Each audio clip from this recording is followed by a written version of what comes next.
thank you so much for making time for us. I know that you guys are very busy. Yes, thank you. We are looking to you once again because there are spikes in California, where we're from, and in other states as well, in Florida, in Arizona, and it is quite alarming for people that don't believe what's going on, for people who say that it's a hoax, because some people still do believe that. Could you describe to us the state of, say, for example, the hospital where you're working at right now? What is it like? It is quite unfortunate that we are in this situation all over again. And if you guys remember from 3 months ago, maybe March, pandemic started and we all, got together. We went on our search plan. And unfortunately, at this point, it's like we are back where we started. I would even say it could be worse right now because I can see how bad it is, especially for our hospital here. We are seeing a lot more patients who are, showing up the doors, and it's also come to a point where the ICUs are very saturated right now. And in fact, currently, the ERs all over the county, as well as the neighboring counties, such as San Bernardino counties, are seeing a lot more patients who are presenting to the ER with COVID-like symptoms. And the thing of it is that these patients that are coming in to the ER are not older patients. It seemed like they are younger patients, and that's very alarming. When you receive patients and you're seeing a lot of them now with COVID-like symptoms, and some of them eventually testing positive for COVID that are younger, are you able to ask them where they got it from or what they did? Can they actually trace? Many of these contact tracing reports show us that people, I think, have relaxed quite a bit in terms of going into big gatherings, not wearing their face coverings, or not doing social distancing. And it only really takes one person and duplicate exponentially. And this is really what's happening.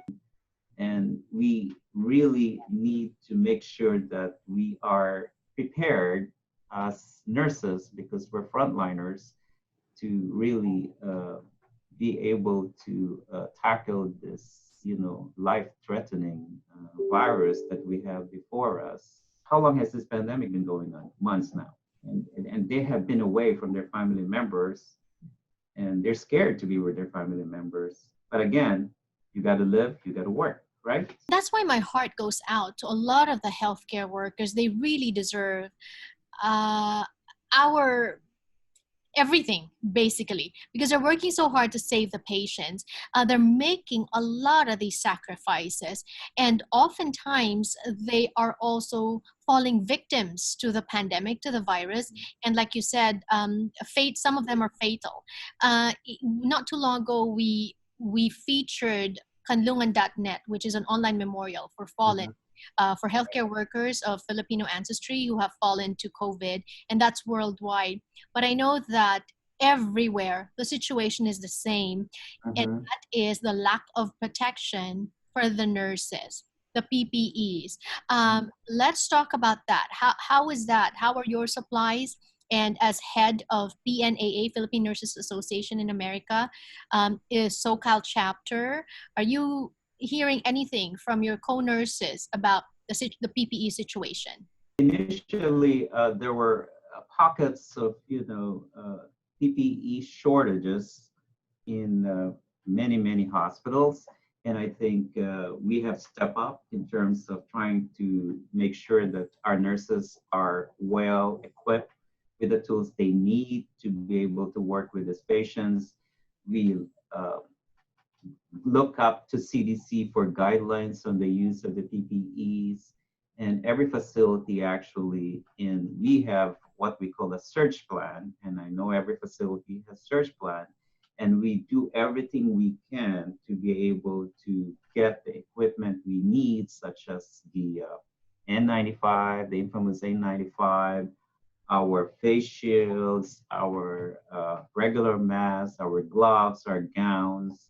And luckily now, in terms, and I'm speaking for our hospital, is that we have enough PPEs to possibly last more than 30 days at this point, although some hospitals may not be as lucky as us. So we look up to other places, and believe it or not, there's a lot of organizations currently who are actually calling the hospitals and really donating a lot of PPEs for the frontliners. And this is really admirable for them to do that. And we continuously get those calls. And what we do is put them in our stockpile and make sure that we use them for our frontline workers. I know it's encouraging to know that people, especially the people, see the value of helping frontline workers, especially those in the medical field, and giving you guys support. But other than that, it makes us feel also quite helpless, that we feel like we can't really do anything. Mhm. But we know that there are things that the public, like us or the viewers, can do to help at this Right. point. What are those? I think we need to give our nurses strength. I think we can give them the emotional support they need. We can give them the appropriate recognition they need. And we must be able to come together to really say, you guys are doing a great job. At PNAA Southern California, do you have any specific projects that help with this? We have what we call heal our nurses. There was a move to really put some, donations in terms of heal our nurses, and there's several things we can do for that donation.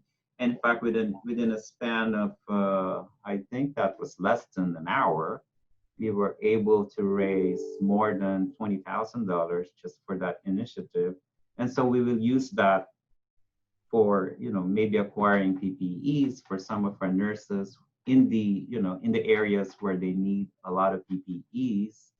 And then of course we showcase our nurses as well, providing them recognition, right? And honoring our nurses, and especially support for the nurses or their family members who lost someone in their family because of this COVID. So, and then we have other plans where we would like to be able to provide some financial assistance to our membership, and because we know that this is going to stay on until possibly the next year, until that magic vaccine is going to show up. And I like what you're doing with PNA at PNAA, which is healing the nurses, because really it's very traumatizing. I can only imagine. And as a parting shot, Roland, do you have a message for the public? Let us all be safe, guys. I think we need to make sure that we are doing the appropriate, preventive measures so that we don't contract the virus. We have social distancing. People must take that seriously. Face masks within the public, anywhere else. Hand washing alone goes a long way. We stay home, as much as possible. Really take it seriously. I think that's what we need to do, because it's going to stay on for a little bit longer, unfortunately. But we have hopes. We are nurses. We're always hopeful that things will go well, and we're hoping, and I know with the support of our community, we're going to get through this.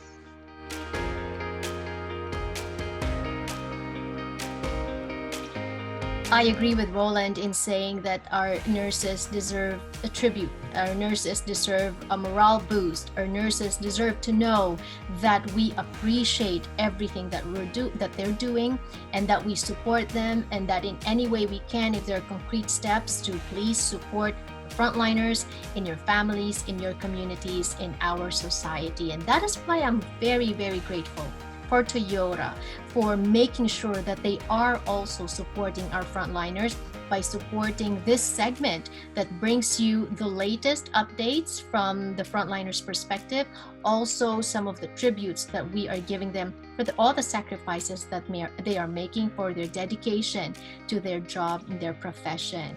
And now at Toyota's We Make It Easy sales event, get great deals like low payment leases and special financing on a bold new Camry with its exceptional handling. Offers end soon, so hurry into your Toyota dealer or visit buyatoyota.com. They make it easy, we make it easy. So thank you so much. Please check them out.